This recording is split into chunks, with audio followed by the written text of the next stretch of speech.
Olá, como vocês estão? Nós vamos dar continuidade à nossa série de estudos e meditações no livro de Provérbios. E hoje nós vamos meditar num provérbio que trata de um assunto muito importante. Esse provérbio, ele está no capítulo 18, versículo 1.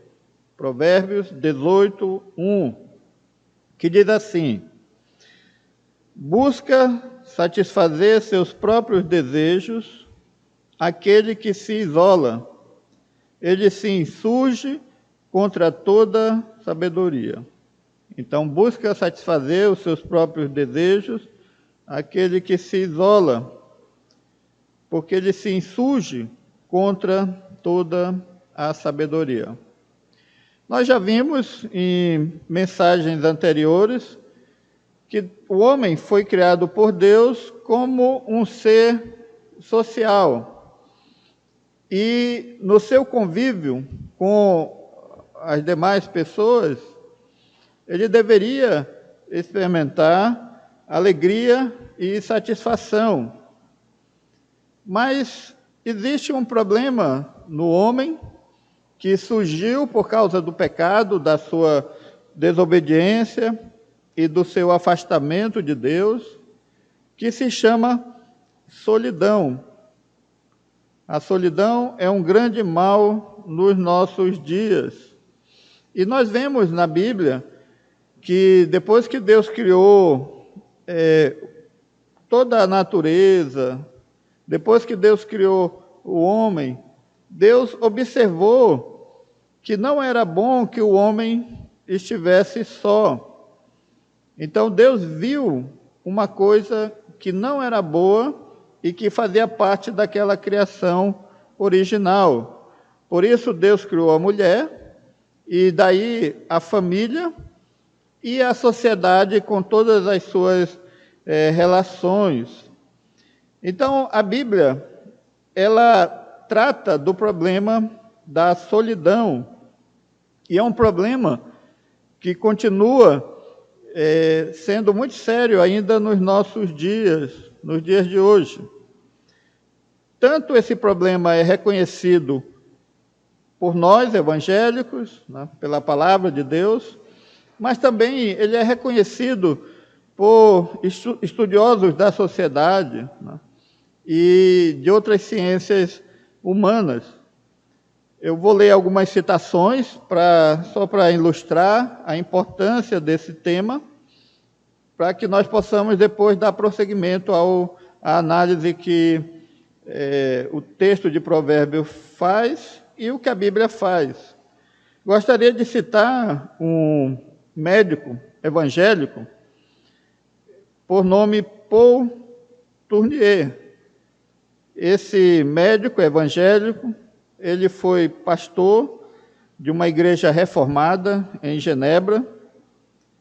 Ele era filho de pastor e ele se preocupou com a chamada medicina integral. Ele procurava conciliar nos seus estudos e nas suas observações os problemas físicos, psicológicos e espirituais.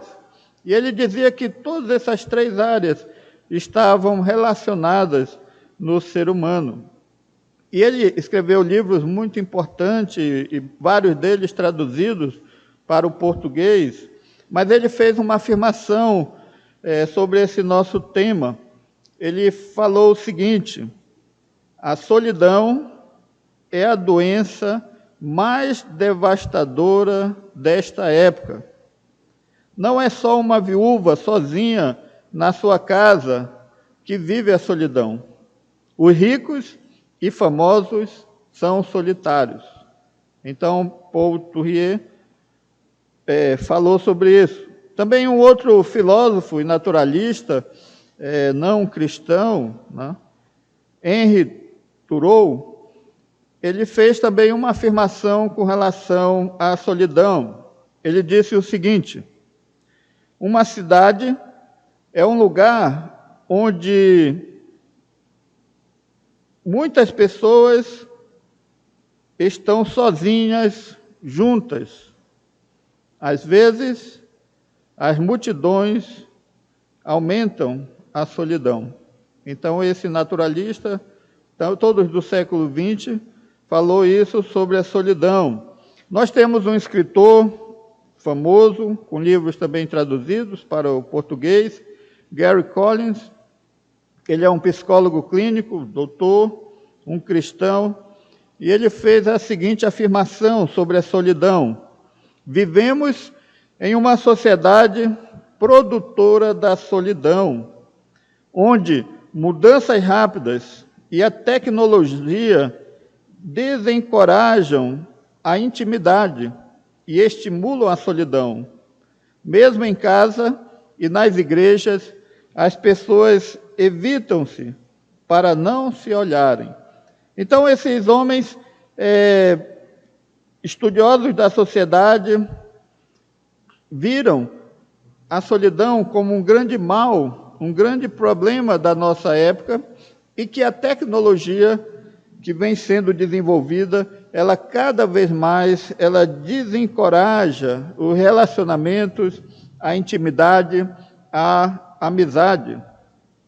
Um ditado grego, um ditado antigo, dizia o seguinte: quem mora sozinho é um Deus ou um animal selvagem. Quem mora sozinho ou é um Deus ou um animal selvagem. Vi duas estatísticas que me chamaram a atenção, estudando esse tema. Uma delas afirma que 50% dos ataques cardíacos, as vítimas estavam se sentindo deprimidas e solitárias quando sofreram o ataque. E também que um grande percentual de pessoas que buscam apoio psiquiátrico, psicológico, o fazem porque estão se sentindo solitárias, estão sentindo solidão. Então, é um tema muito necessário de ser debatido, estudado por nós cristãos, porque não só as ciências humanas detectaram esse problema e tentam ajudar a sociedade a lidar com ele, mas a Bíblia trata desse problema e traz orientações para como nós podemos lidar com ele. Salomão, no livro de Provérbios, ele trata desse tema importante e desafiador, que é um problema da humanidade. O homem solitário. O termo técnico para esse problema é misantropia. Misantropia. O que significa, então, esse problema, já diagnosticado e detectado pelas ciências médicas e sociais? Então, esse problema está relacionado à seguinte característica: a misantropia, ou quem sofre disso, é alguém que tem aversão a pessoas, que prefere viver solitário, estar solitário, a se relacionar com outros. Ele não confia em ninguém, ele não sente simpatia pelas pessoas, de maneira geral, ele não é atraído por pessoas, por grupos, por reuniões, por convívio social. Portanto, essa pessoa, ela acredita que não há nada que ela tenha em comum com essas outras pessoas. Ela se vê como diferente das demais. E ela escolhe, então, viver reclusa. E ela sempre vai ver o lado negativo das pessoas. As pessoas não prestam, então eu não vou me relacionar porque eu vou me decepcionar com as pessoas. Então ela vê sempre a parte negativa. Essas pessoas solitárias buscam seus próprios interesses. É o que Provérbios diz, né? Busca satisfazer seus próprios desejos aquele que se isola. Ele se insurge contra toda a sabedoria. Então, essa pessoa, ela vê a vida a partir dos seus desejos e das suas necessidades. Ela busca os seus interesses. Ela busca a gratificação pessoal, satisfazer seus desejos e escolhe aquilo que é da sua vontade. Por isso que o provérbio grego, ele coloca uma situação muito interessante. Quem mora sozinho ou é um deus ou um animal selvagem. Ou ele é senhor de tudo e ele se satisfaz, ou ele está se ocultando porque ele tem coisas no seu coração que ele não quer que as pessoas vejam, que ele não quer que as pessoas descubram. Ele, então, briga, ele avança contra a verdade, contra a sabedoria e contra os conselhos. Esse provérbio, então, ele condena o isolamento egoísta, a aversão a pessoas, ele condena aquelas pessoas que não gostam de viver em sociedade, não gostam de conviver com os outros, são os solitários, os eremitas, e uma nomenclatura que está sendo muito utilizada nos nossos dias, de maneira bastante pejorativa, é o chamado lobos solitários, que se enquadra nesse problema social. Pessoas que se isolam, pessoas que têm aversão à sociedade, que geram ódio no seu coração e que cometem crimes por esse sentimento de ódio, de vingança contra a sociedade, os chamados lobos solitários. Então, em Provérbios, Salomão vai dizer que o solitário, ele busca seus próprios interesses, ele busca seus interesses egoístas. E Salomão está falando aqui de um problema muito sério, é que a solidão não tem a ver com timidez, não é porque a pessoa é tímida, não é porque a pessoa gosta de ficar sozinho, mas ele diz que essa solidão é um problema de pecado. Portanto, aqueles que têm dificuldade, têm aversão a relacionamentos, a participar de um grupo, a se envolver com pessoas, aquele que se isola e julga os outros, né, e se vê superior aos outros, essa solidão é um estado pecaminoso e não deve ser visto pela sociedade como algo normal. Há muitas pessoas, né, que se isolam em prol de uma causa nobre, e não é dessa solidão que Salomão está falando. Um cientista que dedica a vida num laboratório, ou vai para um lugar distante, para uma floresta, para a Antártida, estudar e se isola naquele ambiente, não é desse isolamento que Salomão está falando, da pesquisa, da dedicação. Um astronauta que dedica tempo e vai para o espaço, ficar longos meses ali, isolado, vivendo aquele isolamento, porque essas pessoas, elas têm uma visão do bem coletivo.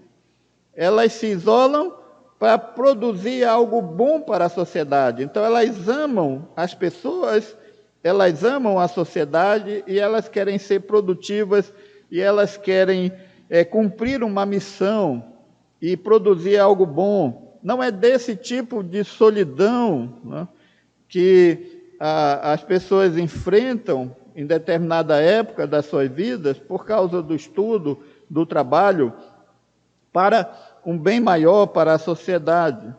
Mas o caso aqui, que Provérbios está tratando, mas o que ele está criticando é uma solidão pecaminosa. Há aquela solidão também ocasional, em que a pessoa que está vivendo uma crise emocional, uma perda de um ente querido, essa pessoa quer ficar só e ela se recolhe para viver aquele momento de dor e de tristeza, mas não é dessa solidão que o livro de Provérbios está tratando. Aqui, o sentido é de uma solidão que é um problema, que é uma doença, que é pecaminosa, em que a pessoa evita voluntariamente, deliberadamente, o convívio social e ela se isola. Nesse capítulo 18 de Provérbios, ele está tratando sobre vários vícios sociais, e um deles é a solidão. Portanto, o sábio, a pessoa que busca a sabedoria, a pessoa que quer ser sábia, ela deve reconhecer que existe esse problema e ela deve procurar evitar que isso aconteça na sua vida. Ela deve cultivar relacionamentos saudáveis e ela deve viver em sociedade. Eu sei que eu estou falando de uma realidade em que muitas pessoas vivem sozinhas, no seu apartamento, em lugares isolados, por causa do estudo, por causa do trabalho, e talvez o que eu estou falando aqui não seja tão bem aceito por essas pessoas, mas o que o livro de Provérbios fala, o que esses estudiosos da sociedade falam, é que a solidão, ela é uma doença, ela é um problema grave e que traz consequências negativas para o bem-estar da pessoa. Como pensa um solitário?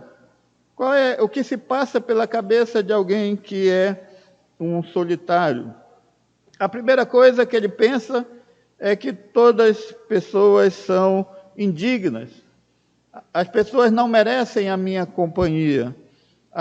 As pessoas não são boas, então eu não vou me relacionar com essas pessoas, porque eu vou me frustrar, ou porque eu já me frustrei, eu já tive experiências negativas e descobri com o tempo que todas as pessoas são más.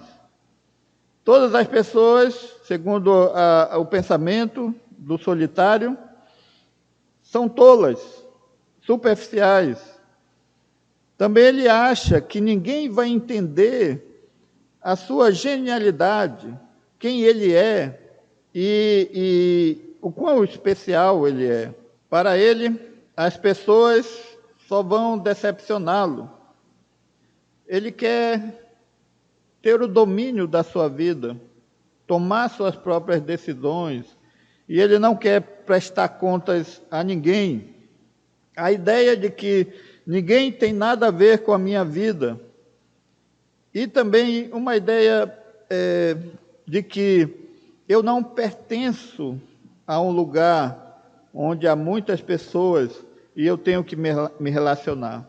Então, essa solidão, esse pensamento do solitário, é um pensamento perigoso, é um pensamento de pecado, né?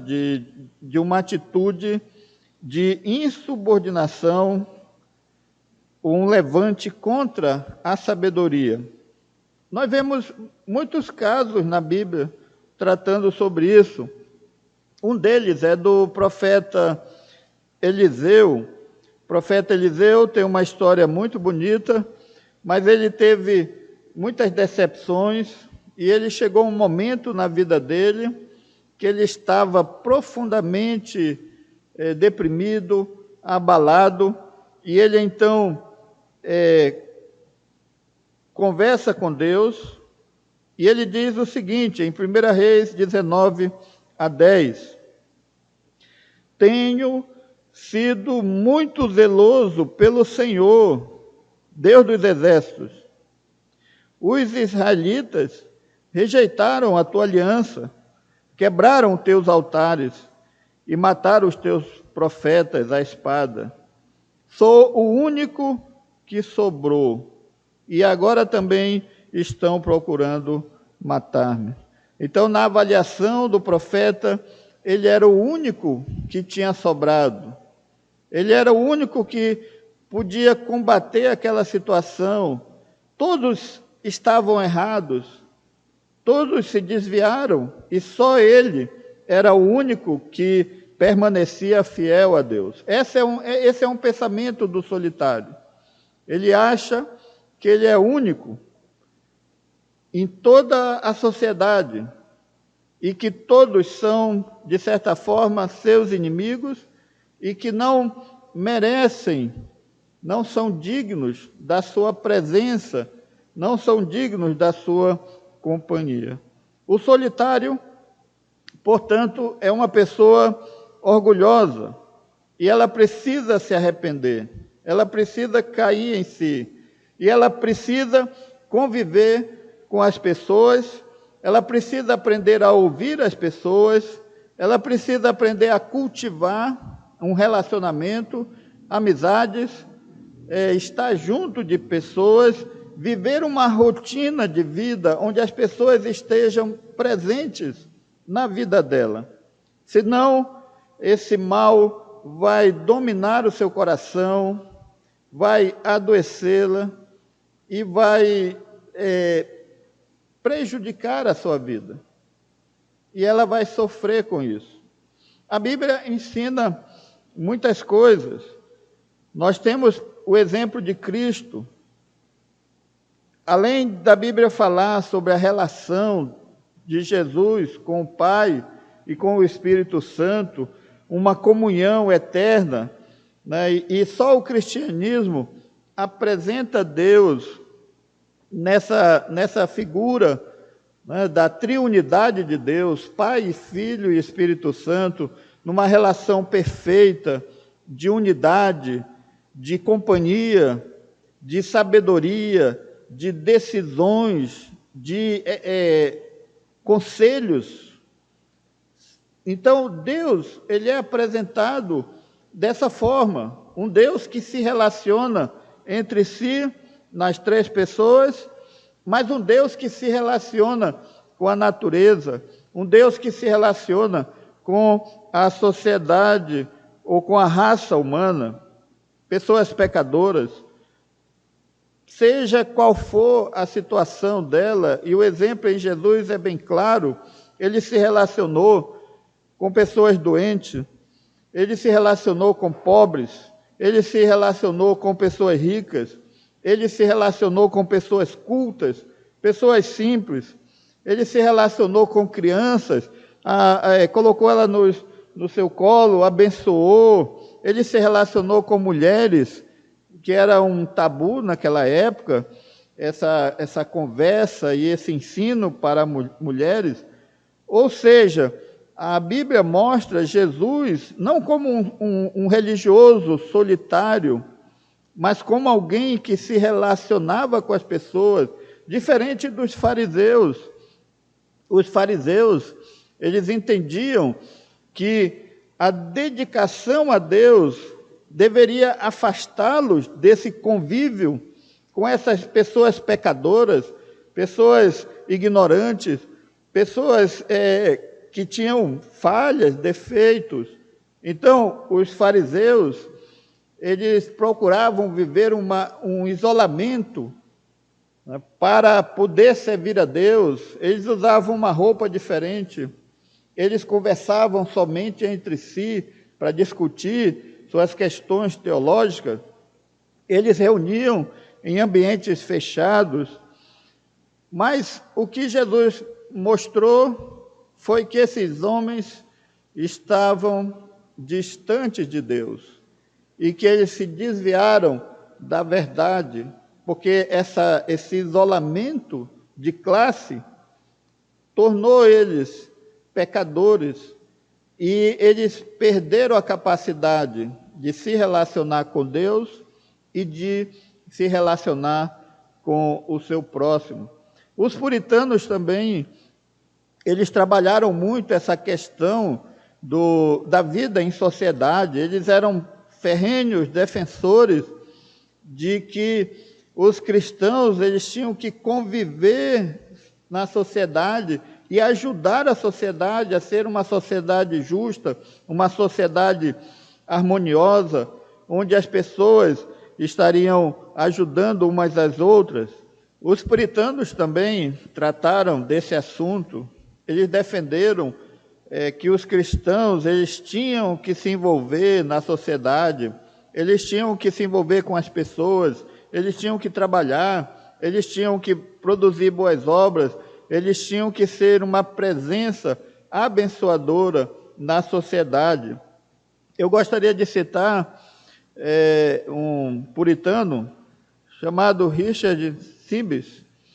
Ele disse o seguinte: quando estamos em Cristo, vivemos para os outros. Quando estamos em Cristo, vivemos para os outros, não para nós mesmos.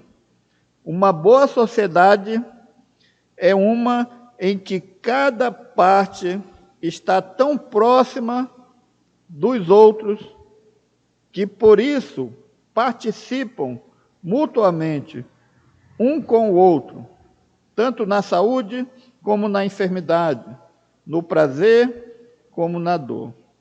Então, uma sociedade boa é aquela em que estamos juntos e participamos, e seja nos momentos bons, nos momentos difíceis, nós sentimos prazer em ajudar, em nos relacionar.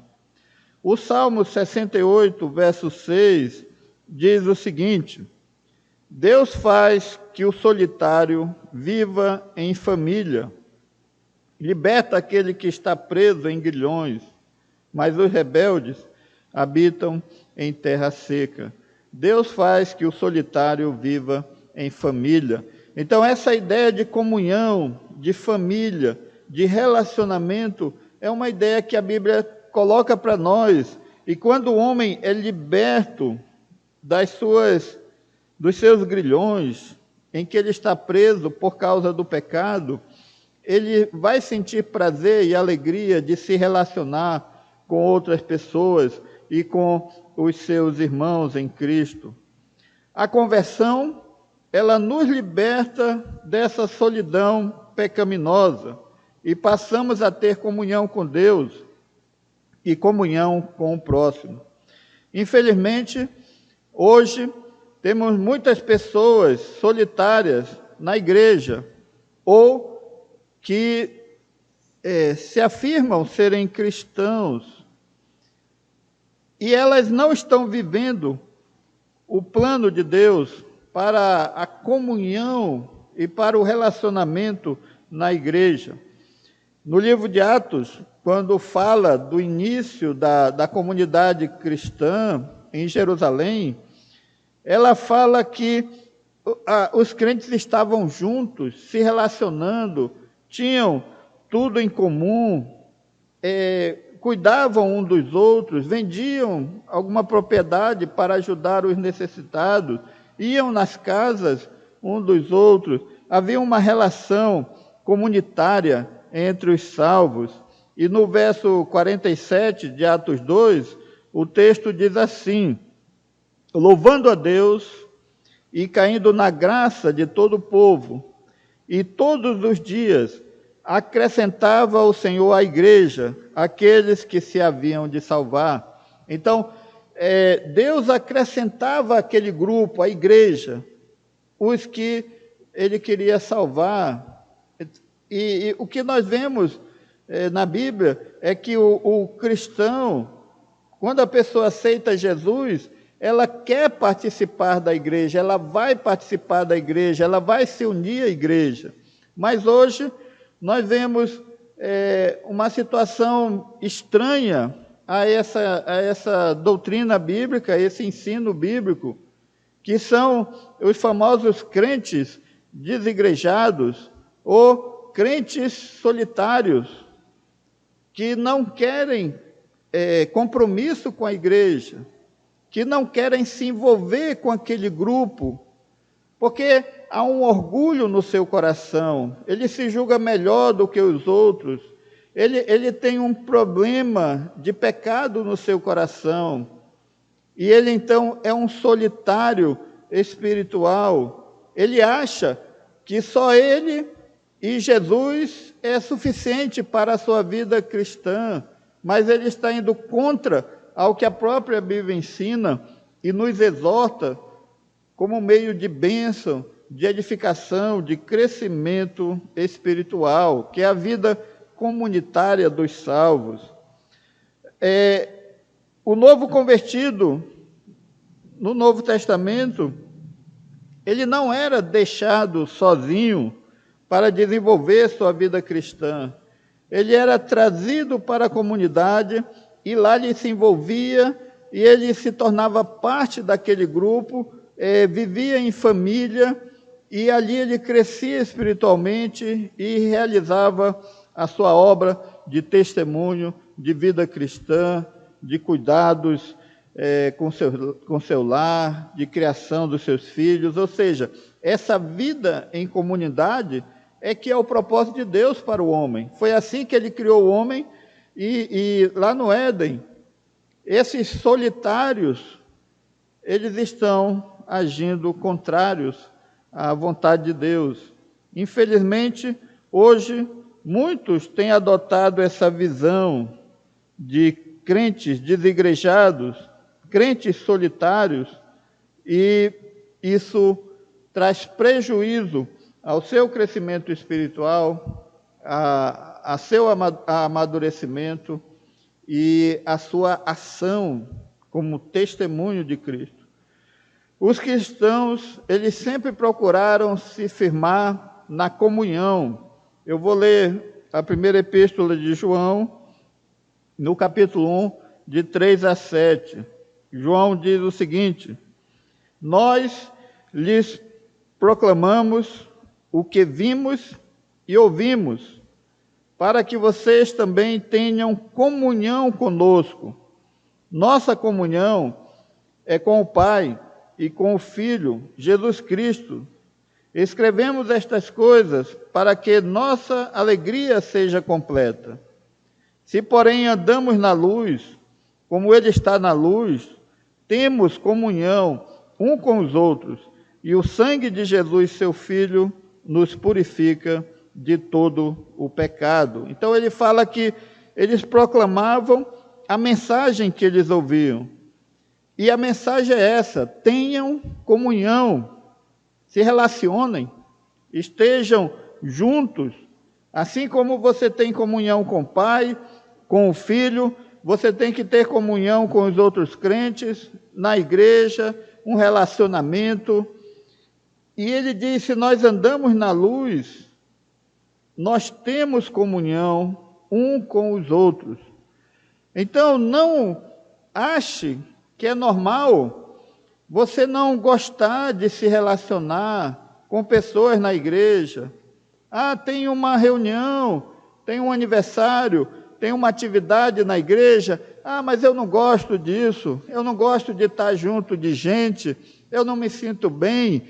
Isso é pecado, isso é orgulho, isso é um erro. A comunhão, ela precisa ser trabalhada, ela precisa ser desenvolvida. A igreja, ela nunca vai ser perfeita. Se nós estamos na luz, temos comunhão uns com os outros. Jesus nunca incentivou o isolacionismo. Jesus nunca incentivou que as pessoas o adorassem num lugar restrito, onde só ela estivesse com Deus e fizesse aquela adoração.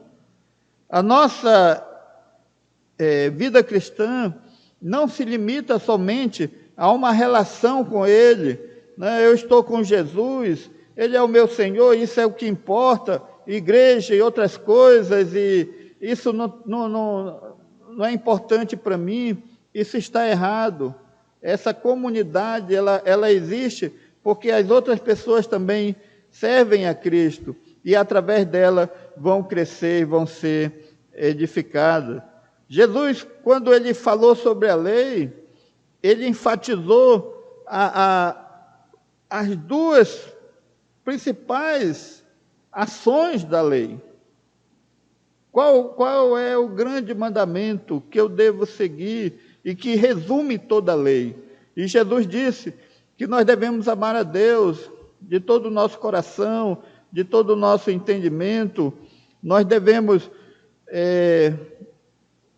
adorar a Deus como único, mas ele disse também que nós devemos amar o nosso próximo como a nós mesmos. E Jesus disse, desses dois mandamentos, resume toda a lei e os profetas.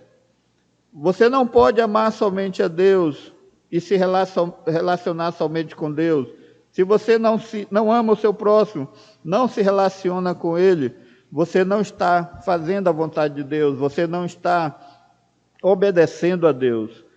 A igreja, ela sempre é ilustrada como uma família. Em Gálatas, no capítulo 6, verso 10, o apóstolo Paulo diz o seguinte: portanto, enquanto temos oportunidade, façamos o bem a todos, especialmente aos da família da fé. A igreja, ela é apresentada a nós como uma família, como um corpo em que estamos unidos uns aos outros e unidos com Cristo.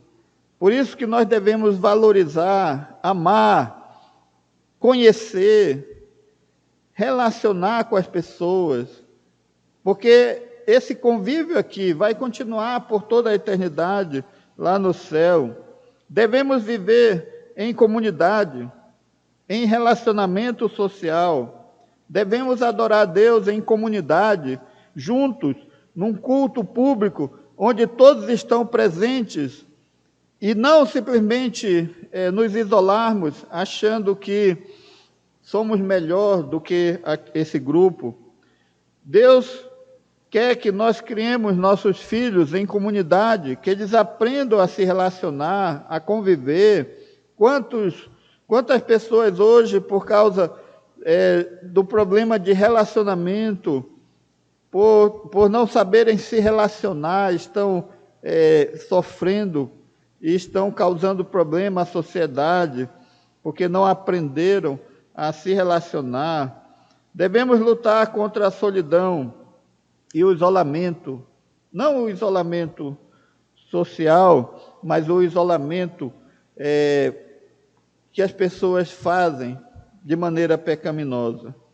Estamos unidos e devemos viver uma vida com respeito uns pelos outros, solidariedade, amizade, serviço e boas obras. O solitário, ele quer satisfazer os seus próprios desejos e ele luta, ele se rebela contra a sabedoria. Se você tem problema nessa área, se você não consegue se relacionar, se você tem dificuldade, peça a Deus que trabalhe na sua vida, no seu coração. Peça a Deus que o ajude a deixar de ser um solitário e procurar viver em comunhão com Cristo, com a igreja, e sendo bênção e sendo abençoado por Deus. Que Deus nos abençoe, é o que eu desejo para todos.